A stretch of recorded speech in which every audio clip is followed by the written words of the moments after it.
Assalamu alaikum warahmatullahi wabarakatuh. Dhaam samichiyoo footoo asirratti argitan kana please share dude godha. Garuu boo'icha commentii irratti naaf hin kennina. Dhaggeeffadha. Michiyoon tuni Suudiitti fannisanii ajjeesan jechuu. Seeraan deemte yuunivarsiitii addaan murteeti karaa Suudii deemte.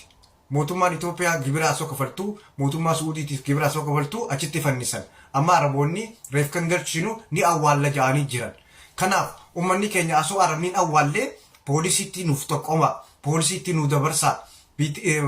Naannoonis Arsii Lixaa magaalaa Shaashamanneeti. Makiyaa Waataa jaamti. Makiyaa Waataa jaamti. Please warri imbaasii keessa warra jalaa soon taane warra gubbatti nu hima akka reefkisiin awwaalamne akka reefkisii marammarame haati barana nama lama awwaalte si hojii sadii reefka mukatti hidhamtee taa'aa jirti booyaa jirti. Yaa ummata Oromoo, yaa ummata Islaamaa, yaa ummata sabaa sablammii naaf dhaqqaba reefka kiyya naa galchaa jira. Arabtichi itti bilbilee isiitutu hammaama keessatti if ajjeesee jee wanta nuun jee deebi'ee biyya takka ni dhukkubsattee jaagisa takka wanta jee haa dhukkubsattu haa wanta feete haadaatu reefka keenya nu galchii jenneen ni dide. Kanaaf warri tokko asoo gumaa jaan gumaa miti ka barbaannu dura gumaan booda akkaataa itti duute hawaasa intaltitu seeraan deemte seeraan heeraan biyya san deemte. Kanaaf obboleeyyan kiyya yoo seeraa fi heeraanis akkana taane yoo mootummaatti hin iyyenne yoo hawaasni keenya iyyenne nama yuunivarsiitii dhiisee gibira mootummaa Abiyyiitiif kafalu mootummaa Suudiitiif kafalu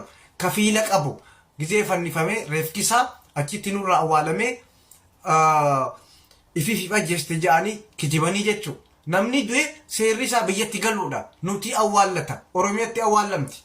Naannoo si koomandootti awwaalamti. Oromiyaa balloo keessatti awwaalamti. Akka nu galtuuf please diyuut nu godha. Galatooma laakiin waniin isin dhaamu komantii irratti biliis wanta boo'ichaa natti hin godhina. Koopiliingii qofa naa godha. Boo'ichi keessan koopiliingii haa ta'u, sheer haa ta'u. Kanaan isin dhaama galatooma. Ashamaa harka filee jalaa jirtu akkamitti maqaa bakkuma jirtanitti nageenya isin irraa jiraatu jiraattota biyya gaarii keessa jirtan maartiin akka nama saba biraallee hundumti keessanii baga bara 2016 isin gaatee bacaqii gannafatanii baga boqaa irraa argitan isin jechuu barbaanna. Kanatti aansuudhaan immoo akkuma beekamu obboleettii keenya kanaa kallattii garaagaraatiin warreen bira dhaabatanii nu gargaaraa turtan jirtu. Maallaqaan du'aayiidhaan salootiidhaan akka amantaa keessanitti gaggaafachuudhaan kallattii garaagaraatiin warri nu bira dhaabbatan hundumti keessanii galata guddaa qabdu galatooma isiniin jenna. Har'a immoo sababni asitti dhufnee viidiyoo kana isinii waraabneef obboleettiin keenya guyyaa har'aa galgala akka lakkoofsa akka sa'aatii biyya kanaatti sa'aatii 12 irratti gara biyyaa in imalti.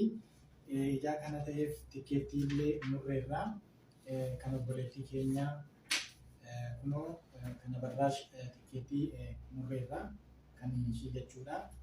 Akkasumallee mucaan kun immoo of dandeessee hin deemtu waan taateef qofaa ishillee dandeessee pileenii keessa taa'uu hin dandeessu ijaa taateef obboleettiin keenya Zinnaash hojii ishiirraallee aarsaa gochuudhaan obboleettii konaan caaltu jechuudhaan ishiin faana deemtee maatii biraan nu ga'uudhaaf jettee waadaa nu galte akkuma dubbattee akkuma waadaa nu galte immoo waadaa ishii raawwattee jirti. Kunoo ishiidhaafis tikeettii nurree jirra. Haala tikeettii waan maal akka ta'e immoo zirzirii isaa guruupii irratti waan isin beeksisnu ta'a. Kanaaf galatoomaa ulfaadhaa isiniin jenna. Ammallee kadhannaan keessan nutti addan bahin amma mucaan kun biyya geessutti du'aayin keessan nutti addan bahin jenna. Bakka baastan hir'uu keessanii rabbii hir'uu keessanaa guutuu ulfaadhaa jiraadhaa isiniin jenna. Obboleettiin keenya Zinnaash immoo asumaan itti aansitee waan jettu qabdi gabaabsitee. Ayyan nagaan isiniif haa ta'u obboloota koo musliima kiristaanotaa bakka jirtanitti akka bultuu nagaan keessan baay'ataa isiniif haa ta'u baga geessan akkasuma jechuun barbaada. Anillee ayyaana kun obboleettii muhii hojii dabarsaa jira. Warri haala bareedaa keessan jirtan warri haala dhiphisaa keessan jirtan hundumtuu baga geessan. Kanatti aansee obboloota koo guddisee baay'isee isin galateeffachuun barbaada. Sagalee kiyya dhageessanii iyyata keenya dhageessanii sagalee nuti isinitti waan hundumaa dhageessanii hojiirra nu hojjetanii nu gargaartanii obboleettii kun akka biyyatti nu galtu nu bukkee dhaabachaa turtan galatooma isiniin jedha. uummata keenya hundumaan bakka jirtan hundumaatti rabbi sinaa eegu jecha isin galateeffachuu barbaada. Obboleettiin keenya kunoo har'a carraa boocheef galuun barbaada biyyatti nagalchaa jirti yeroo hundumaa natti boosu har'a hayyaanumnee carroomnee carraa isa dhumaa kana argannee tiikeettis argannee wanti hundumtuu nuus irratee har'aan kan kana baramuuf jenne anis ishii bukkeen jira ishee wajjin deemuuf hin jedha guyyoota muraasan booddee deebiin jedhuutti argama maatii ishiitti wal argee viidiyoo maatii ishee wajjin illee waraabee siniif dhiyeessuuf jedha galatoomaa siniin jechuu barbaada. Egaa tolee kanatti aansuudhaanii obboleettiin keenya jettee kunoo tikeettiin kan keessa lachanuu kan keessa lachanuu kunooti kan kee darsomalsiidha bineensi kan si deebisudha kuni kan keeti kun immoo kan obboleettii keenyaati paaspoorta kee kan kuni waraqaan kun immoo waraqaa imbaasiirraa akka isheen waraqaa imbaasiirraa barraa'ee hin jira achi keessas illee hin jira waraqaa imbaasiirraa nu barraa'ee illee hin jira paaspoortii keessatti akka rakkanne jechuudha kun immoo paaspoortii keeti. Maallaqa walitti qabame keessaa immoo kan irraa hafe baasiisaa si hubachiisna booddee 585dha. Kan walitti qabame birriin achirraa tikeettii kan obboleettii keenya Zinnaashis kan obboleettii keenyas Murree tikeettiin irraa hafe birriin irraa hafe dinaaraa 194dha. Isa kana immoo karaa gubbaatti rakkachuu danda'u jennee yaadne doolaaratti geeddarree doolaaratti immoo kuno jijjiirree doolaara 500 fi doolaara 13 jechuudha. 500 fi doolaara 13 kana kunoo obboleettii koo Zinnaashitti laadha jechuudha. Kunoo ati mucaan obboleettii keenyatti laannaa ishiin immoo isheetti laattatti kunoo maallaqa kan ishees kan irraa hafe kunoo doolaaratti jijjiirree wanta akkas goonee akkaawuntiitti galchuu dhiisneef tarii karaa gubbaa irratti waan tokko tokko isaan rakkisuu danda'a jennee akkas goonee kunoo ishiin immoo Zinnaash immoo harkaan fuudhisiin jenna. Asumaan dhumarratti wanti isin jechuu barbaannu wanti galateeffachuu barbaannu waajjira hawaasummaa baareenii baay'ee galatoomaa jechuu ni barbaanna gaara hamma dakaatti nu faana dadhabanii dhimma ishii xumursiisuudhaaf hikkiminaa irraa kaasanii hanga tikeettiin muramutti waan jiru hundumaa nu gargaaranii nu faana ta'anii asumaan illee galatoomaa jechuu ni barbaanna waajjira hawaasummaa baareeniitiin irra deddeebi'ee galatoomaa ulfaadha jechuun barbaada galatoomaa obboleettiin keenya immoo yoo dandeesse amma dandeessu waan tokko isin hin ajajju.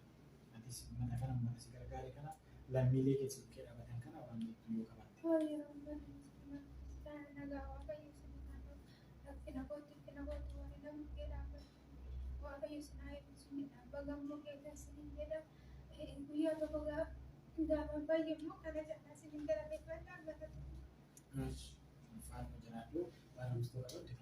Galatooma akkasuma anillee wanti dabalee galateeffachuu barbaadu uummata keenya keessa warra baasii keessa hojjetanii sagalee keenya dhaga'anii bukkee keenyatti argamanii ammallee amma dhabee tikeetti nuti wajjin turanii galatooma jechuun ni barbaada. Ammallee waan kamirratti yoo bukkee akka dhaabannu rabbiin waa gargaaru isin galateeffachuu barbaada. Uummata kamiyyuu dhugaa rabbiidhaan kana ta'ee yaadne naaf jiraadha naaf galatooma naaf jiraadha naaf galatooma jedhamadee biyya. Olega maratti ati obboleettii keenya sagalee taatee sadarkaa kan akka ishiin geessu gargaartee bira dhaabattee hojii keerraa dhaansaa gootutti illee galata guddaa qabda. Kanatti aansuudhaan hundumti keessan galatooma ulfaadhaa isiniin jenna. Obboleettiin keenya biyya geessee immoo maatii ishiitti dabalamtee immoo fayyitee naaf fayyee kan jettu immoo rabbi ija keenya isaa agarsiisu gurra keenya isaa dhaggeessisu. Hundumti keessan immoo ulfaadhaa jiraadhaa.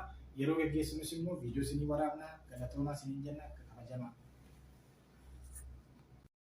Amma booda yoo ani shiqqalaaf jedhee yoo ani TikTokaaf fakkattu hoy na wajjin jedhe amma barje amma abbaa amantii TikTok yoo naan shiqqalaaf jedhee warra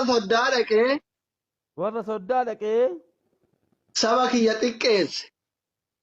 xiqqeesse rabbiin haa xiqqeessu rabbiin haadhuma naa balleessu wallaahi xiqqeenya waan ustaadni jedhan jedhe waan ustaadni kun shaadaa oromummaati waan ustaadni qofa jedhe rabbiin naa xiqqeessu amma booda yoo an shiqqalaaf jedhee ilmaan mililik bira dhaqee saba kiyya xiqqeesse rabbina haa xiqqeessu wallaahi dhiisa fi jedhan bakka dhumateera sirraa guutan.